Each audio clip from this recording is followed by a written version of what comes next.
Aryavart Institute of Higher Education Lucknow में BEd के छात्र छात्राओं द्वारा पर्सनालिटी डेवलपमेंट का कार्यक्रम रखा गया है।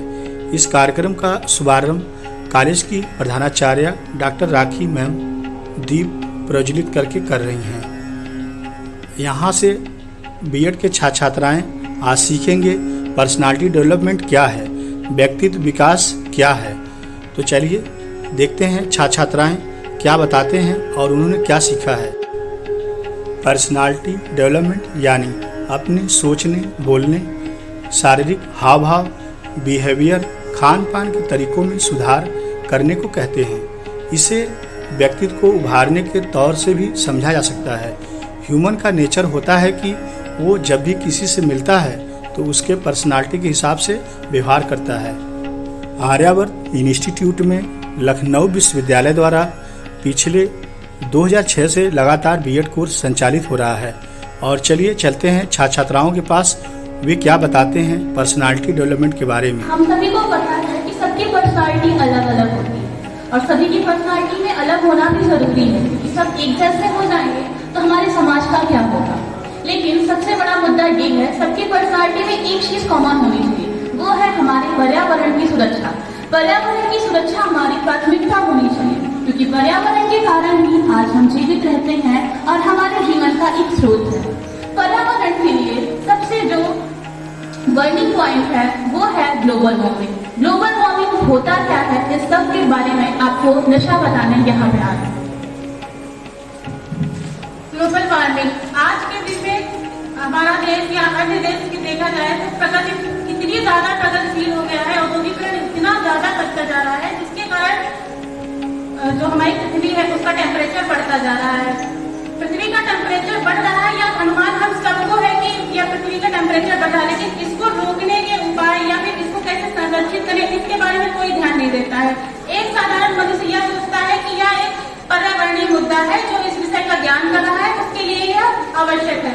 वह अपने दायित्व को समझ ही नहीं पाता है कि स्वयं का क्या दायित्व है, हम इसको कैसे कम कर सकते हैं। क्योंकि वर्तमान समय में औद्योगिकरण के कारण सभी लोग, सभी देश, सभी जितने भी राष्ट्र हैं सब इससे प्रभावित होते चले जा रहे हैं। ग्लोबल वार्मिंग है क्या, जैसे कि ग्लोबल और वार्मिंग दो शब्दों से मिलकर बना है। ग्लोबल का अर्थ है पृथ्वी और वार्मिंग का अर्थ है गर्म हो रही है। तो पृथ्वी दिन ब दिन जिस तरह से उसके तापमान में बढ़ोतरी होती जा रही है वो ग्लोबल वार्मिंग कहलाता है। पृथ्वी का टेम्परेचर सबको पता है कि 14 डिग्री सेल्सियस तापमान होता है, तो 14 डिग्री सेल्सियस तापमान से अधिक जो बढ़ रहा है वो ग्लोबल वार्मिंग ही कहलाता है। ग्लोबल वार्मिंग के जो कारण है उसके बारे में आपको गुंजन बताएं। Good morning everyone. जैसा कि आपको ग्लोबल वार्मिंग का अर्थ निशा ने बता दिया है, अब मैं इसका कुछ प्रभाव बताऊंगी, इससे उत्पन्न होने के कुछ तरीके बताऊंगी।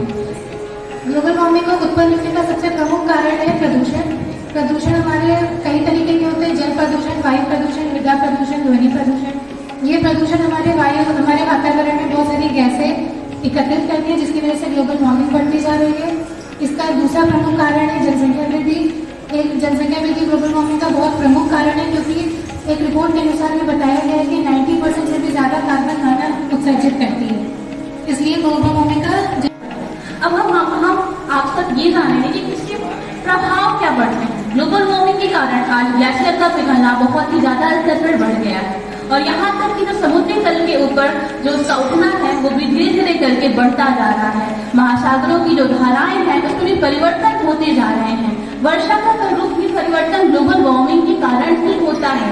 ग्लोबल वार्मिंग के कारण कृषि पर प्रभाव पड़ता है।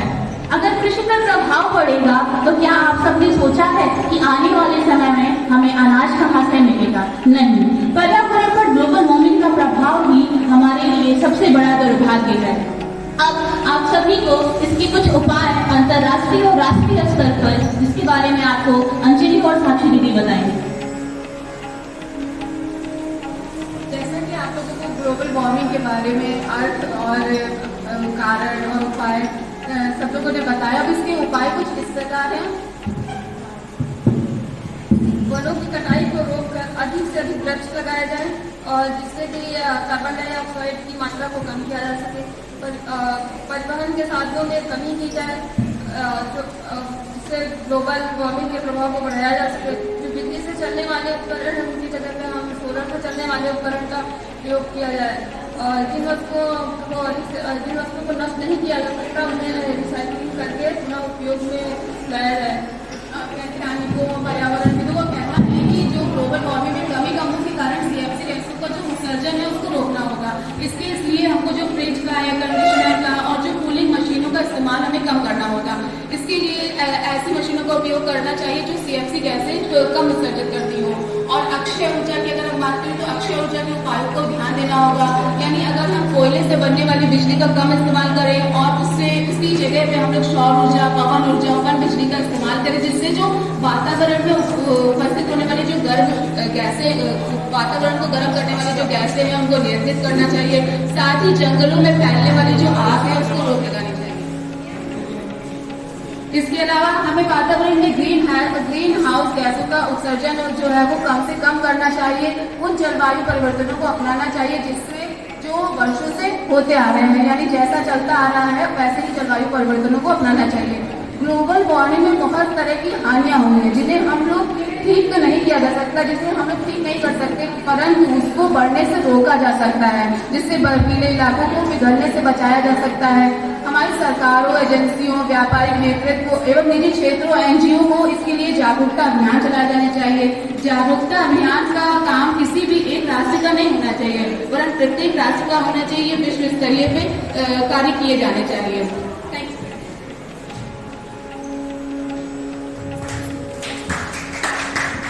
हमारे पृथ्वी को नर्क ना बनाए, चलो इसे ग्लोबल वार्मिंग से बचाएं। जब धारा को वृक्षों से भरपूर करेंगे तभी तो ग्लोबल वार्मिंग दूर करेंगे। यदि ग्लोबल वार्मिंग को रोका नहीं जाएगा तो इस पृथ्वी पर कोई भी जीव बच नहीं पाएगा। ग्लोबल वार्मिंग से गर्माती धरती, ग्लेशियर पिघल रहे, घबराती धरती, वायुमंडल हो रहा सारा ही दूषित, उथल पुथल है, भीतर है बदलाती धरती, ग्रीन हाउस गैसों का बढ़ रहा खतरा, सभी की चाहत है मुस्कुराती धरती, कहीं बार कहीं सूखा रंग बदलता, खून के आंसू भीतर बहाती धरती।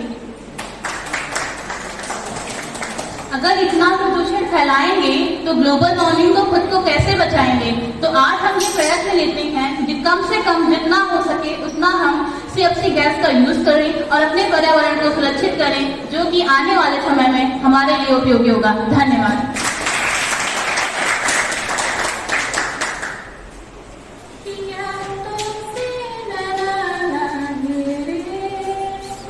आपको आवाज आ रही है मेरे से? आप लोगों को कैसा लगा? बहुत अच्छा लगा। आप लोगों को जब हमें देख के इतना अच्छा लग रहा था तो आप लोगों को करके उससे ज्यादा अच्छा लगा होगा।